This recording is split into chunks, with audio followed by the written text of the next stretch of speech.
Bonjour, salut. Comment je Allô? commence ça? Ah, Commence avec ton Ah, c'est intimidant. yo, ça peut être ah. ça peut être un.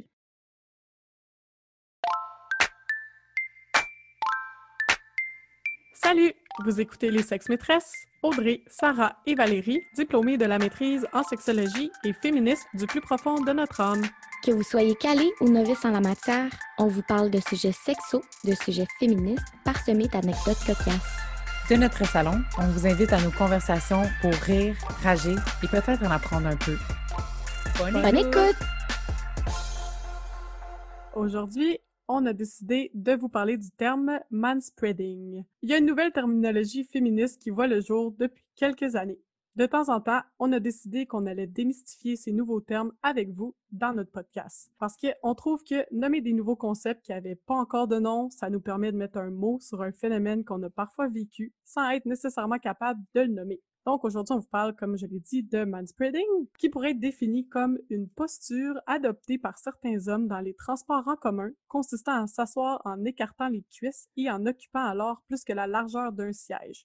Ce qui veut donc dire que vous êtes comme en position d'un large V, comme la lettre V, là, vos jambes sont en V. Oui, effectivement, c'est ça la définition du manspreading. Je sais pas si ça vous est déjà arrivé, parce que là, nous, on habite à Montréal, donc on prend le métro régulièrement. Si il y a un homme qui est assis sur la première banquette, comme au bout, puis qui fait du manspreading, ben c'est difficile pour toi de t'asseoir sur l'autre banquette qui est en perpendiculaire parce que c'est comme son genou serait complètement entre tes jambes presque. Faut que tu l'enjambes, c'est Faut vrai. comme que tu l'enjambes ou faut que tu tasses ta jambe. Donc, si jamais ça vous est arrivé dans le métro ou dans l'autobus, une expérience comme ça, vous avez vécu du manspreading. Je te dirais que c'est une expérience quotidienne pour des personnes qui utilisent le transport en commun, que ce soit l'autobus, le train, le métro. Moi, dans la définition que j'avais trouvée, c'était vraiment dans les endroits où on est assis collés les uns à côté des autres. Donc, je sais pas si c'est... Puis, tu sais, les endroits où est-ce qu'on est collés les uns à côté des autres, c'est vraiment dans les transports en commun, mais on peut penser peut-être à des salles de spectacle ou autres. Des salles d'attente. Mais c'est vraiment le fait pour les messieurs de s'écarter les genoux le plus possible. Donc, même s'il y a des personnes à côté, qui dit homme qui s'écarte, dit femme qui se serre les genoux. Ce qui m'interpelle le plus dans cette espèce de comportement masculin perturbant pour moi, c'est vraiment l'espèce de dichotomie entre prendre le plus de place et prendre le moins de place possible dans un endroit où est-ce qu'on devrait partager la place. L'espace. Oui, Oui. J'aimerais rebondir sur ton concept de place, Audrey. Ça me parle beaucoup. Dans un autre épisode, on a parlé de mansplaining, qui est une autre forme des hommes qui prennent de la place dans une conversation. Le manspreading, je vois ça aussi un peu comme tu l'as décrit, là, exactement comme... Il y a un mot en anglais que j'ai de la misère à traduire en français, puis c'est entitled. Les hommes qui seraient entitled de prendre cette place-là pour eux, tu sais, de prendre plus Ils qu'un sont en siège droit. dans un... Ils sont en Ouais, c'est droit ça. de Ils prendre. sont en droit, ils se donnent Ouais. la permission Mhm. de prendre cette place-là en société. Puis, comme tu le dis, Audrey, ça fait en sorte que les femmes, nous, déjà socialisées, d'être petites et de se taire et de se retirer, tu sais, dans le raccoin de la pièce, on a déjà tendance à pas prendre beaucoup de place. Donc, quand on vit ce phénomène-là, ben, rares sont les femmes qui vont tasser ces genoux-là avec leurs mains ou, tu sais, demander de se tasser ou... est-ce que vous avez entendu parler de... Il y a eu un phénomène un moment donné, je crois que c'était en Europe, Oui. des femmes qui avaient des bouteilles remplies de bleach et qui, comme, aspergeaient l'entrejambe de ces hommes qui prenaient toute la place, en ruinant leur linge. Je sais pas qu'est-ce que vous avez pensé de ce mouvement. Je pense que c'était une femme en particulier, probablement un mouvement à partir de cette femme-là. En fait, je sais pas qu'est-ce que j'en ai pensé parce que quand j'ai vu les vidéos, en fait, c'est la même affaire que le mansplaining, c'est que je me dis, ces personnes-là qui s'écartent à pu finir, souvent ils le font un peu inconsciemment, tu sais, ils se disent pas, moi je suis le sexe fort, puis je vais écarter mes jambes, tu sais, exactement comme nous, les femmes, on a tendance à serrer les genoux, croiser les chevilles, puis prendre le moins de place possible. Tu sais, il y en a qui ont jamais vraiment pensé à ça. Fait que je me suis dit, quand j'ai vu les vidéos, j'étais comme, est-ce que vraiment ça passe le message, tu sais? En tant que convaincue féministe, je regarde des vidéos comme ça, puis je suis comme, yes! Mais je me mets à la place de quelqu'un qui en a jamais entendu parler, homme ou femme, qui se fait asperger ses pantalons avant une entrevue ou des trucs comme ça. Je suis comme, Ça peut être really? choquant. Ouais. Ouais. Qu'est-ce que t'en Ben, penses, Sarah? Ben, honnêtement, comme je me rappelle avoir vu le vidéo, puis c'est un peu comme Audrey, genre, personnellement, j'étais vraiment satisfaite de cette vidéo, mais je me disais que je pense pas que c'est la meilleure façon d'aider la cause féministe en tant que telle, puis d'aider le fait du manspreading, tu sais. Je pense pas que c'est avec la violence ou quelque chose. Peut-être que c'est nécessaire pour l'imager, parce que les gens disent que ça existe pas, fait que ça l'image vraiment bien. Ouais. Mais après, je suis pas certaine que c'est la meilleure façon de convaincre les hommes qui sont capables de s'asseoir les genoux collés comme nous. Honnêtement, depuis que je connais le terme, le phénomène du manspreading, quand je vais dans le métro, ok, ben là, on parle vraiment pré-pandémie, là, mais quand j'allais dans le métro, je faisais vraiment exprès pour prendre toute la place qui m'était due. Comme je m'assoyais à côté d'un homme qui était les jambes ouvertes, ben moi, je collais sa jambe, je m'assoyais puis je prenais la place qui m'était due. Si sa jambe était dans mon espace, ben je collais sa jambe jusqu'à ce qu'il la tasse. Il y en a quand même beaucoup qui me regardent puis sont comme surpris. Puis ils se reprennent, là, tu sais, ils s'assoient comme du monde puis ils sont capables d'être dans le métro les jambes collées, là. C'est correct. Par contre, je pense que ça m'est arrivé comme une ou deux fois que le gars, il est genre content que j'ai collé sa jambe, comme il pense que je le pousse. Je suis genre, oh merde, là, je peux plus me décoller, je veux pas me décoller, mon orgueil est ben trop gros. J'enlève mon Merde. power move. Mais Encore jamais. d'habitude, ça fonctionne, Ouais. puis les gens sont surpris, puis ils se disent, ah, ben ouais, je prenais trop de place, tu sais. Ouais, c'est que souvent, ils sont pas confrontés non plus. T'es là que tu t'écartes, puis t'as le droit de t'écarter au nom de tes testicules, mais il y a personne qui dit rien, tu sais. Mais je veux dire, à un certain moment donné, à quel point tes testicules sont gros, là. C'est drôle, Audrey, que tu apportes cet argument-là parce que j'ai fait des petites recherches pour différentes explications qui tentaient d'expliquer le phénomène. Puis il y en a une qui est très essentialiste, qui dit l'essentialisme, c'est comme biologique, qui est essentialiste, qui va jusqu'à l'essence de la biologie, qui dit que les hommes, en raison de leurs testicules et en raison aussi de leurs hanches et de leurs fémurs, en tout cas leur bassin, que c'est difficile pour eux, voire même inconfortable, de se serrer les jambes ou au moins être comme parallèle. Donc, il expliquerait la prévalence du manspreading par cet argument-là, qui est réducteur, on va se le dire. Là. C'est pas parce que il y a des femmes qui portent du double D dans leur brassière, mais tu les vois pas comme étendre leurs bras pour prendre toute la place que leur sein mériterait de prendre. Tu sais, genre... Ouais. Non, surtout pas. C'est juste que c'est vraiment dans le contexte où là, on est dans un espace public qu'on doit partager à plusieurs. Faites un effort. Prends ton trou. Oui, Ouais. mais justement, Val, je vais faire du pouce sur ce que tu viens de dire parce que moi aussi, j'avais vu dans mes petites recherches la science de Joe Rogan, Oh boy. un personnage qui a un podcast, puis il abordait le manspreading, puis il voulait trouver une explication scientifique, puis vraiment, c'est ça qu'il disait, les hanches des hommes, puis le pelvis, puis tout ça, là, nous, on est vraiment naturellement, là, les hanches sont plus larges, mais on aurait tendance à avoir les jambes qui s'en vont vers l'intérieur, tandis que les hommes ont les hanches plus serrées, mais somehow, il y aurait les jambes qui vont par l'extérieur. Fait que, demande-moi pas pourquoi, mais ça a l'air que naturellement, selon Joe Rogan, qui est allé le taper sur Wikipédia peut-être, ou dans un blog de Incel, je sais pas.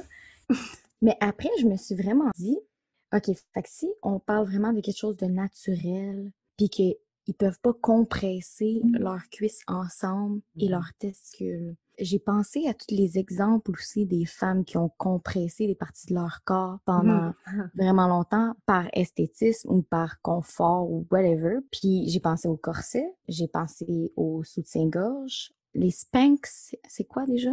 Des gaines. Les gaines, les bas collants. Donc, nous, on est habitués de compresser des parties de notre corps, hein? Mais les testicules, par contre, c'est des bijoux. Il faudrait surtout pas, Faut que ça respire. Comme si leurs testicules étaient vraiment lousses dans leurs pantalons, tu sais, que ça traîne sur un banc de métro, comme je comprends pas à quel point tes jambes ont besoin d'être si écartées que ça, que on te demande pas de croiser les jambes, là. On te Non. demande de respecter l'espace qui t'appartient puis de laisser T'es celui des autres. alloué. Ouais. Comme... C'est Oui. ça, c'est vraiment ce qu'on décrit vraiment, là, dans le sens de décrier. C'est vraiment de passer d'un grand V à peut-être juste comme un H, ou on peut-tu juste se contraindre un peu? On vous Ouais. demande pas grand-chose. Je sais pas. Pour moi, ce comportement-là, oui, il est peut-être inconscient. Oui, il est peut-être comme profondément socialisé de façon extrêmement genrée. Ce que ça veut dire, ce que ça véhicule comme message, c'est encore une fois, les femmes, vous n'avez pas votre place. On se fait dire dans ce comportement-là, vous n'avez pas votre place. De la même façon que le harcèlement dans la rue nous fait dire la même chose. Le monde ne vous appartient pas. De la même façon que le mansplaining nous dit, vous n'avez pas les connaissances, vous n'avez pas l'autorité intellectuelle. On se fait dire constamment de se restreindre, on se fait dire constamment qu'on n'a pas la place, qu'on n'est pas basically humaine, presque. Tellement, parce que les gens, monsieur, madame, tout le monde, peut-être, se demanderaient genre, ah, ils sont donc bien enragés pour comme un monsieur qui s'écarte dans le métro, tu sais. C'est pas ça, c'est vraiment pas ça. C'est vraiment qu'est-ce qu'il y a derrière ce phénomène-là, socialement, qu'est-ce que ça dit aux femmes, qu'est-ce que ça véhicule comme message aux femmes, aux autres aussi. Comme de cet espace-là qui est supposé être partagé, puis égalitaire, qu'on veut tellement la parité, puis tu sais, puis c'est comme, on le met pas dans le métro. Tu sais, c'est compliqué, là. Non, je suis vraiment, je suis vraiment d'accord avec toi. Puis, tu sais, quand tu parles de la parité puis de l'égalité, tu sais, c'est vrai que des fois, on se fait dire, ben là, pourquoi vous vous focussez sur des affaires aussi banales? Mais c'est symbolique. Mhm. Mais des choses comme ça met vraiment des mots sur des comportements qui légitimisent une espèce, une oppression. Peut-être que ça n'a pas l'air autant violent, puis ça l'est certainement pas, comparativement à plein d'autres formes de violence, on s'entend, sauf que c'est symboliquement oppressant. Je vais pas faire une hiérarchie des violences, là. Non. Sauf que nous, on est quand même privilégiés, OK? Mhm. On s'entend. On est des femmes blanches, on est hétéros, ben, on a l'air hétéro aussi, Ouais. on fit dans les standards de beauté, on fit dans plein d'affaires. Puis ce qu'on décrit, c'est des comportements dans la vie de tous les jours qui sont quand même, c'est symbolique, sauf que ça veut dire quelque chose. Tu sais, ça parle de la place des femmes, la place des hommes, de l'espace qu'on occupe. Tu sais, on parle du manspreading, mais ça parle aussi justement de l'espace qu'on occupe dans l'espace public. Tu sais, moi, j'ai déjà fait le test, puis je pense que c'est Feminist Fabulous, tu sais, Liz Plank, l'auteur, qui avait fait cette expérience-là aussi, d'essayer de marcher tout droit sur le trottoir, puis jamais laisser la place aux autres. Elle se faisait bumper. Puis moi aussi, j'ai fait l'expérience, là. J'ai marché, mettons, sur Sainte-Cat, là, dans une rue quand même assez achalandée. Puis je suis petite, là, je suis 5 pieds 2. OK? OK, 5 pieds 1. Tu sais, je veux dire, on aurait tendance à penser que je suis fragile, qu'on devrait me laisser la place, je suis une petite demoiselle, mais pourtant, quand je marche dans la rue, par exemple, quand je marche sur le trottoir, il n'y a pas un hostie de monsieur qui va me laisser la place. Ah, Fait tout le que, temps. Est-ce que oui, tu t'es fait bomber? ah, je me suis fait bumper, tu dis? Puis, tu sais, je me suis fait regarder du genre, ben voyons donc, regarde où est-ce que tu vas. Ouais. Tu sais, c'est moi qui prends le moins de place sur le chemin. Pourquoi c'est à moi de me tasser? Tu sais, toi, tasse-toi. Pourquoi c'est tout le temps à moi de zigzaguer sur mon chemin, sur le trottoir? C'est à toi de te tasser.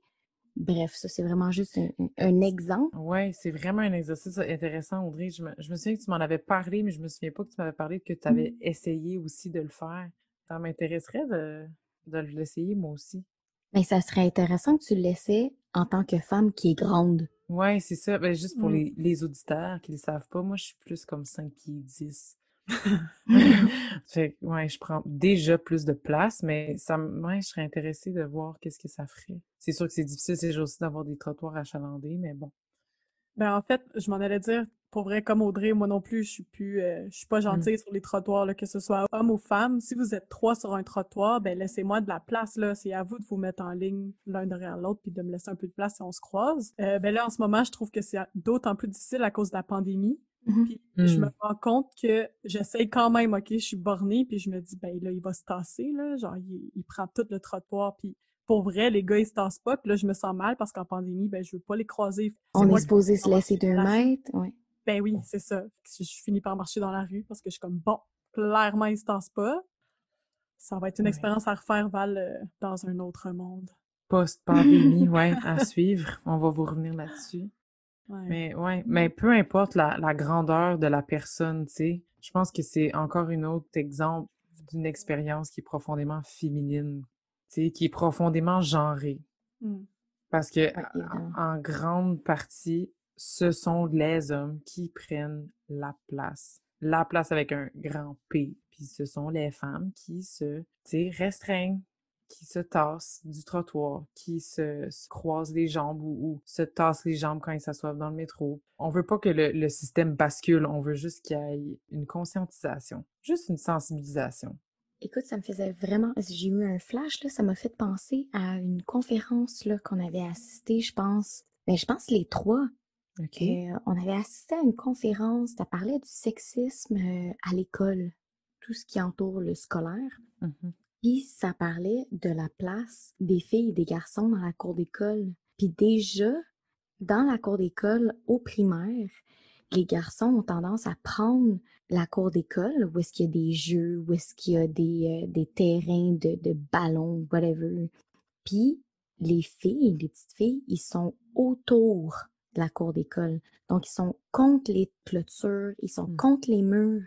Déjà, à l'enfance, c'est comme inculqué. Je sais pas c'est quoi exactement. Est-ce que c'est parce que on encourage plus les garçons à jouer avec le ballon dans le centre de la cour? Tu sais, pourtant, si on pense à vraiment des activités genrées, il y a la marelle, il y a des ballons poires, mais ce qui est vraiment dans le milieu de la cour, c'est des jeux de garçons, Mm. de ballons chasseurs, des trucs comme ça. Puis les filles, elles vont discuter, elles vont faire autre chose autour de la cour.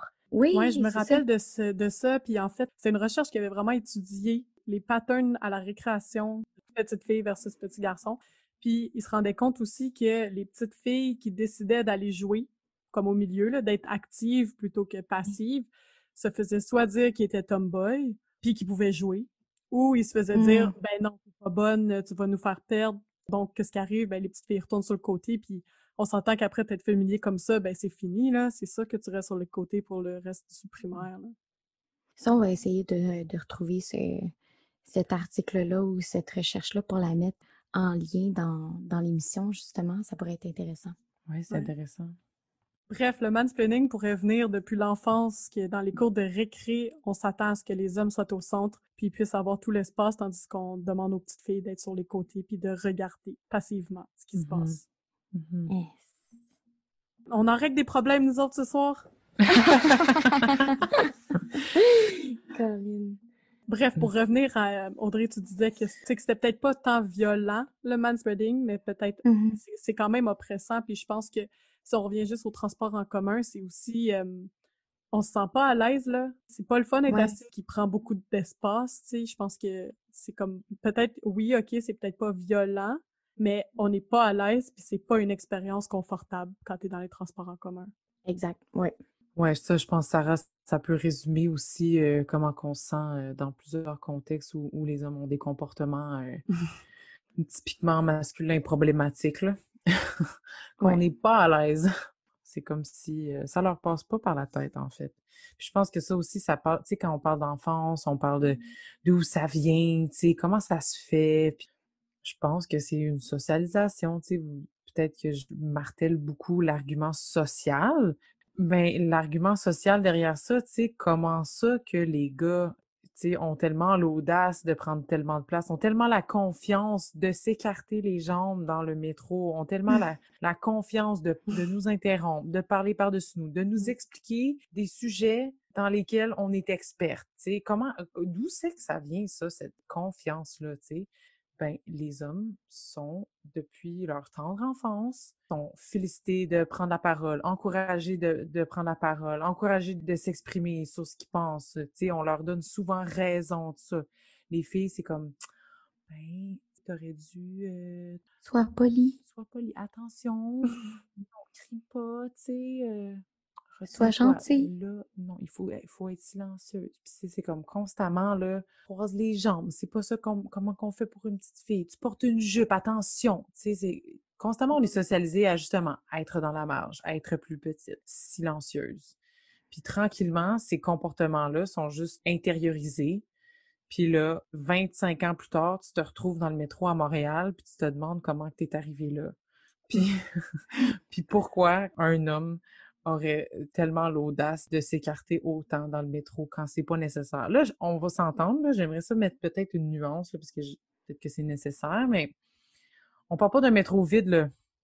On parle pas d'un métro vide à 11h30 du soir. On parle d'un métro plein, semi-plein, où il y a presque pas de place. Puis, dans toute ta splendeur, toi, tu décides de t'écarter, tu sais, puis de t'évacher ou de prendre toute la place. Puis, et là, l'erreur, c'est juste comme une sensibilité, comme une charge mentale aussi qu'on est obligé d'avoir, Ouais. tu sais, là-dedans. Pourquoi revient à nous le devoir de vous expliquer que, ben, en fait, ça nous dérange quand vous écartez vos jambes? Voyons donc, comme si vous n'avez pas comme l'intelligence humaine. Là, on est tout en société, OK? Wake up, là. Regardez autour de vous. Puis essayez de voir autour de vous, tu sais, est-ce que tout le monde a de la place en ce moment?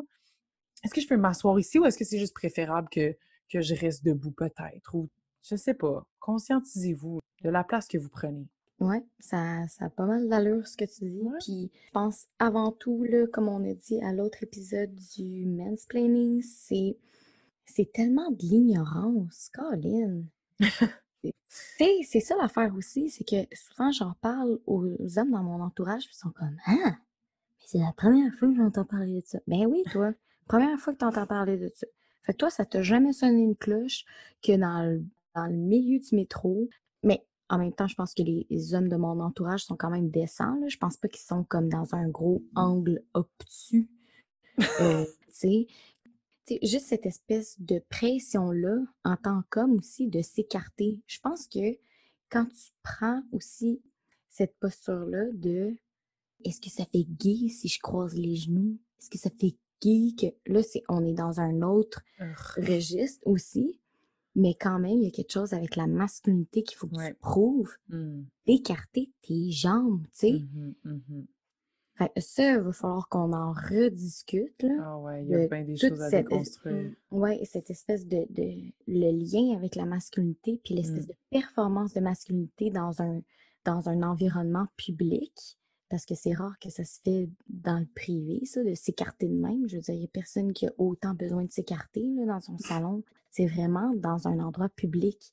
Je me dis, il y a quelque chose dans la performance de la masculinité aussi. Une espèce de pression aussi de mais là, faut que je prenne la place, faut que je m'écarte, Ouais. faudrait pas que je croise mes jambes là, gay, tu sais. Pas assez viril, ouais. Je pense que tu viens de Ouais, mettre le doigt dessus, Audrey, pour vrai. C'est comme, quand on parle de cette socialisation-là, c'est beaucoup dans les stéréotypes sexuels de genre, beaucoup dans la masculinité et dans la féminité de l'autre côté du continuum, là, genré. Et en fait, quand j'avais cherché pour des définitions de manspreading, celle qui m'avait comme le plus marqué, c'était il y a trop d'hommes qui font comme s'ils étaient assis sur une chaise de camping à boire des bières. Puis j'étais comme, ben oui, exactement ouais, ça, tu sais, c'est ça, mais dans les transports en commun, quand t'es supposé laisser la place à tous. ouais. Mm. Puis tu sais, je veux dire, quand t'es autour d'un feu puis tu veux t'écarter puis boire ta bière, c'est vraiment legit. Ouais, Moi c'est un aussi, je autre, fais ça. ouais. Ben ouais, c'est un autre game, là, où t'es dans ton salon, t'es tout seul sur le sofa, comme, vas-y fort. Mais oui, on est relax, ça fait du bien, c'est Ouais. tirer les hanches. Mais tu sais, Mais je sais pas pourquoi? pour vous. Je sais pas moi, j'ai grandi avec, on est 4 enfants chez nous, dont 2 frères et une sœur. Et je crois qu'il m'est arrivé quelques altercations sur le sofa, justement, à cet égard-là. Tu sais, peux-tu m'asseoir, moi aussi, sur le sofa, ou est-ce que tu voulais l'avoir toute pour toi? De façon assez passive-agressive, ou des fois juste agressive-agressive, mais tu sais, de demander cet espace-là. Tu sais, on a toujours plus le culot de le faire avec nos frères-sœurs, plus nos frères dans ce cas-ci. Mais ouais, c'est surprenant des fois. Oui, en effet. En guise de wrap-up, j'aimerais vous rappeler la définition du manspreading dont on a parlé aujourd'hui. Donc, ce serait la posture adoptée par certains hommes dans les transports en commun, entre autres, mais aussi dans d'autres sphères de vie, qui consisterait à s'asseoir en position grand V, en s'écartant les cuisses bien larges, de sorte à prendre plus d'un siège ou plus d'une place et de contraindre les autres aussi à devoir se faire plus petit ou petite. On aimerait ça rappeler comme fun fact que le manspreading est dans le Oxford Dictionary depuis 2015. Donc voilà, on vous encourage à prendre note de la place que vous prenez dans les transports en commun et peut-être de se demander qu'est-ce qui me donnerait la permission de prendre autant de place? Ou qu'est-ce qui donnerait la permission aux autres de prendre autant de place? Je pourrais être au centre de vos questionnements. Je dirais, on pourrait mettre au défi de manspread en tant que femme. Ça serait, tu sais, Woman spread. oui, Ouais. woman spread. T'es tannée, là, après une grosse journée de travail. Écarte-toi donc. Écarte-toi, puis vois les réactions autour de toi, puis après, peut-être que, ben, je sais pas, ça pourrait vraiment Écris-nous. nourrir. Oui, Oui. écrivez-nous, puis ça pourrait nourrir aussi vos conversations avec la gente masculine autour de vous. Tu sais? Donc sur ce, bon spreading. Ouh.